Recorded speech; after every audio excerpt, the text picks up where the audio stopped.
Why do some women go into menopause and need hormone replacement and others don't? Let's find out.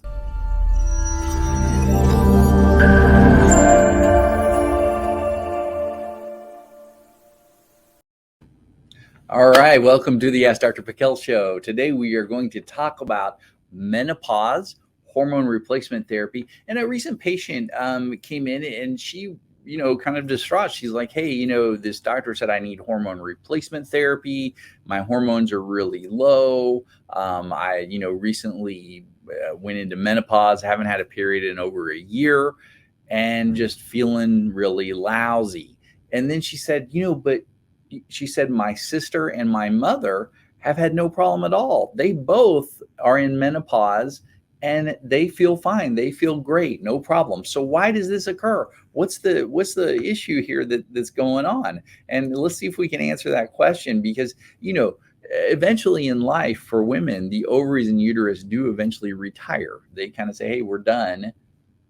Something else has to happen here. So we'll talk about what that something else is. Or a woman gets a hysterectomy and then that something else also has to happen. So we'll talk about what occurs here, because again, the question is, like this patient asked, why don't all women need hormone replacement therapy? What's the deal with that? Well, let's dive in with more here. Okay, so as far as hormone replacement therapy, what's the responsible organ for this? Once ovaries and uterus are retired or gone, what's responsible? Your adrenal glands. And your adrenal glands, they live right on top of your kidneys. So yeah, they've got to really work hard to do a lot of jobs. Actually, the adrenal glands, number one of their main jobs is to make a hormone called cortisol.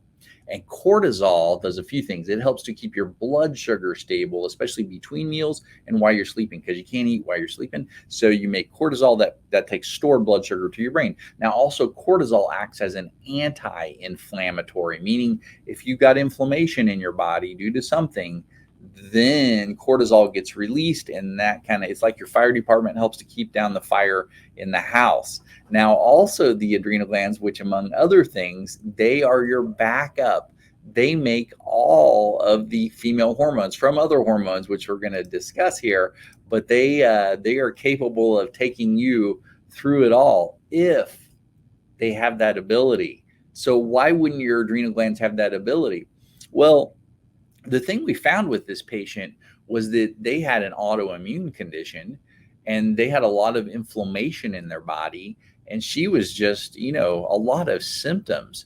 So her adrenal glands, she'd been, she's working all day. She's in the evening, she says she even has like this computer thing that she does in the evening, is like she's trying to start her own business. And she just, she goes, I can barely function. She goes, I can barely function through work. Now I can't even do this thing after work. I'm just feeling horrible. And she said she used to feel bad, but not this bad. It's just like it's progressively getting worse. And ever since she went into menopause, or ever since she hasn't had a period, it's just gotten worse and worse. And now it's a year later after not having any, and just things are not working. So what are her adrenal glands doing? Well, if you have a chronic health issue, an autoimmune condition, or a lot of inflammation in your body, your adrenal glands are mainly making a hormone called cortisol. They're like, hey, forget everything else. Keep the fire out in the house. That's the main thing. Prevent destruction. Forget female hormones. Now, if you're healthy, if you don't have any real health issues, if you haven't had a lot of stress in life that has affected your health, then your adrenal glands are probably working pretty good. And they're like, hey, no big deal. We'll just make these hormones for you. So there's kind of a way that your adrenals do this. Now, number one, it's cholesterol. Cholesterol, which we hear these horrible things about, and it's like, hey, get your cholesterol down. Well, we need cholesterol. Cholesterol is the mother of all of your hormones. So it's pretty darn important that we've got plenty of cholesterol in our system, and that should come from your good fats and oils. Now, that cholesterol turns into another hormone called pregnenolone. And this pregnenolone, you don't have to really remember it, but it is kind of a interesting hormone that turns into these other hormones that are pretty important you're going to need. And one of those is this progesterone. It turns directly into progesterone. So there's your answer with progesterone. Hey, if your adrenal glands are working right, you're converting the cholesterol into these other hormones, and then that turns into progesterone. We're already partly there. And then basically, well, progesterone can also turn into another hormone called aldosterone. This one helps with your blood pressure. So one sign of failing adrenal glands can not only be fatigue and a lot of inflammation that's out of control and a lot of symptoms, but also blood pressure changes where, hey, when I go from sitting or laying to standing quickly, whoa, everything goes black, stars. I need to sit back down. I need to stand here for a second, recollect. That's this hormone, aldosterone. That helps to regulate your blood pressure as you change position and keep blood pressure up to the brain. So if you're noticing symptoms like that, you already know that there's some failure right here. Things are not working right.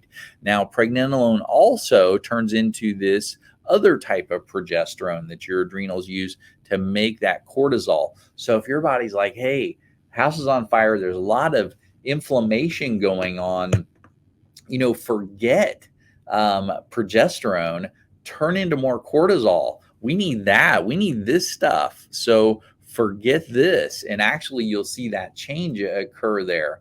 And then what happens too is this pregnenolone also turns into what's called DHEA. And this DHEA, you may have heard of it. It's pretty important. It turns into another hormone you don't have to really worry about as much about, but that turns into your estrogen. That's estrone. That's the estrogen of menopause, and testosterone. So there we go. If things are working good, if the adrenal glands are working good, no real problems going on health-wise that are major or that affect inflammation to a big degree, here's your progesterone, estrogen, testosterone. Both of these can even turn into estradiol, which was the original estrogen that you had when you were a menstruating female. But it'll be definitely measured lower though. So the thing is yeah, we want all that working good. But again, if there's a lot of inflammation going on, this is the primary focus of the body. It's like, hey, forget female hormones, forget what they do. We just got to keep the house from burning down from inflammation, and we got to get blood sugar to the brain. So keep this department working. Shunt all of this over here. It'll shut down DHEA and it'll shut down this progesterone. So this is how all this works. So the thing is if you have gone into menopause and you're feeling lousy and a doctor says, hey, like this woman, hey, you need to start these female hormones. Yeah, I mean, that's a possibility that maybe you do, but why? So the thing is to find out, why are your adrenal glands not working well like some other women's are? What is still affecting your health? Because you can take all the hormones you want, but that won't get rid of the cause of the problem in the first place. Things that generate inflammation, like infectious agents or pathogens, heavy metals, chemicals, things that could be stuck in your system that you're not getting rid of, and even certain deficiencies and things like that could affect your abilities for these adrenal glands to work. Let's put it that way. So again, it's looking at more of the cause rather than just treating the effects or the symptoms or treating the blood labs or things like that. Hopefully everybody got some great information out of this, and God bless, and I'll see you on the